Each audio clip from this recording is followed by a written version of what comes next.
Good morning, students. Today we are going to start our new lesson number 3, atoms and molecules. First, we know what is atoms and what is molecules. So, I am giving one simple example. यहाँ मैं आपको एक simple सा example देने वाली हूँ. अब सोच लीजिए कि जो भी मैटर होता है, मैटर मतलब जब हिंदी में हम जिसको बोलेंगे पदार्थ, जैसे हमारा हाथ में भी मोबाइल है, हम है, जो भी आसपास जो भी चीज़ें हो जिसको हम बोलेंगे, क्या बोलेंगे, मैटर. तो ये जो भी मैटर होता है ना, वो किसके बने हुए होते हैं, याद रख लेना, एटम्स के बने हुए होते हैं. ठीक है. और ये एटम्स किसके बने हुए होते हैं, मोलेक्यूल्स. अगर सभी मोलेक्यूल्स जुड़ जाए तो बन जाते हैं एटम्स. मतलब अगर आप यहाँ से ऐसे देखो तो पहले मोलेक्यूल्स आएगा, मोलेक्यूल्स अगर कंबाइंड हो जाएंगे तो एटम्स बन जाएंगे, और एटम्स से क्या बनते हैं, मैटर बनता है. ठीक है. तो इन शॉर्ट मैटर का छोटे से छोटा जो भी पार्ट है वो क्या है, मॉलिक्यूल्स. उसके आगे भी है, लेकिन अभी आपके लिए इतना जानना ज़रूरी है कि कोई भी मैटर है वो किसके बने हुए थे, एटम्स. और एटम्स किसके बने हुए होते, मॉलिक्यूल्स के बने हुए होते हैं. ठीक है. तो जो भी इंट्रोडक्शन पार्ट है उसमें हम देखेंगे एंशिएंट टाइम में जो भी फिलोसोफर थे, तभी तो ये एटम क्या होता है, मॉलिक्यूल्स क्या होता है, किसी को कुछ पता नहीं था, लेकिन अपने हिसाब से सभी ने अपनी अपनी बातें रखी. तो हम वो देखेंगे.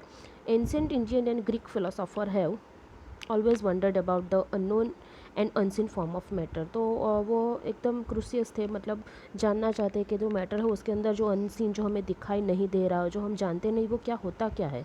The idea of divisibility of matter was considered long back in India around 500 before Christ. तो जो डिविजिबिलिटी की जो आइडिया है, तो कई सालों पहले ये जो आइडिया थी वो हमने देख ली थी. The idea of divisibility of matter was consider, हमने कर ली थी कि अगर मैटर को तोड़ते जाए तो कुछ आगे जाके कुछ मिलता है, मतलब डिविजिबल हो सकता है.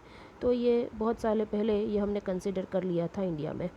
ठीक है. In an Indian philosopher Maharshi Kannada postulate that if we go dividing matter जिसको हम बोलेंगे पदार्थ हिंदी में, तो ये जो मैटर होता है, तो मैटर अगर उसको हम डिवाइड करते जाए तो we shall get smaller and smaller particles. Ultimately a time will come when we shall come across the smallest particles beyond which further division will not be possible. अगर आप ये मैटर है, अगर उसको छोटे छोटे टुकड़े करते जाए तो एक ऐसा पार्ट आ जाएगा, मतलब ऐसी एक कंडीशन आ जाएगी जहाँ पे क्या हो जाएगा कि आगे डिवीज़न पॉसिबल नहीं होगा. ठीक है. तो अगर आगे डिवीज़न पॉसिबल नहीं होगा तो उसको क्या नाम दिया गया, ही नेम्ड दिस, जो ये छोटे से छोटा पार्टिकल जो आगे जाके डिवाइड नहीं हो रहा, उसको क्या बोला था, परमाणु. ठीक है. अनदर इंडियन फिलोसोफर, तो इन्होंने उसको बोल दिया परमाणु. ठीक है. चलो हो गई बात. अभी परमाणु उसको बोल दिया, अभी कुछ उसके मतलब कुछ प्रूफ नहीं है, लेकिन परमाणु नाम दे दिया. Another Indian philosopher Pakudha Katyayana said that this particle normally exist in a combined form which gives us various form of matter. तो ये कात्यायमा ने क्या बोला कि ये जो भी फॉर्म है तो ऐसा कंबाइन होगा, ऐसा कंबाइन में होगा और हमें बहुत सारे वेरियस मैटर्स देंगे. मतलब ये परमाणु जो भी है तो ऐसे फॉर्म में होगा और साथ मिला के कुछ अलग मैटर बन जाता है.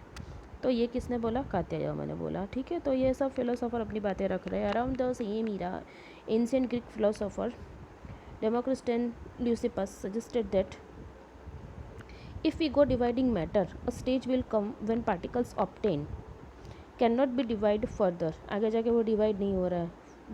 ये वाली बात ही यहाँ पे भी है, आगे जाके वो डिवाइड नहीं हो रहा है. Democritus called this indivisible particle atoms, meaning indivisible. तो क्या नाम दिया उन्होंने, एटम्स. यहाँ पे क्या नाम दिया, परमाणु. ठीक है. देखते हैं आगे. All this was based on philosophical consideration and not much experimental work to validate this ideas could be done till the 18th century. तो अब तक 18th सेंचुरी तक ये सब बातें हो रही थी, लेकिन कुछ भी एक्सपेरिमेंटल वर्क अभी तक हुआ नहीं था, ठीक है, जिससे हम बोल सके कि यस वही है। By the end of 18th century scientists recognize the difference between elements and compounds and naturally become interested in finding out how and why elements combine। तो जैसे हमने सेकंड चैप्टर में आपने देखा होगा एलिमेंट्स क्या होते हैं, नाइट्रोजन, ऑक्सीजन, हाइड्रोजन, ये एलिमेंट्स होते हैं, दो से ज़्यादा चीज़ें मिल के जो कंपाउंड बनता है।